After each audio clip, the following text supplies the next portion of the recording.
Hello everyone.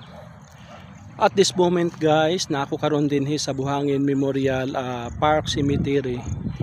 Mag-visit ko sa puntod sa akong mama. Bye bye. Excuse me, kasi nagapanglimpyo dere. Palimpyo ko. Grabe ka bagnot na.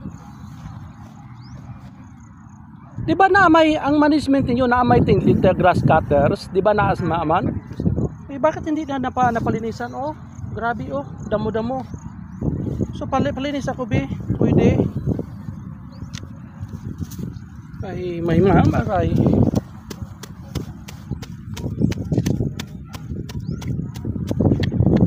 My mom has passed away 2019 October 18. October 18, that was my birthday guys. It was my birthday when my mom departed in my sight. That's so sad.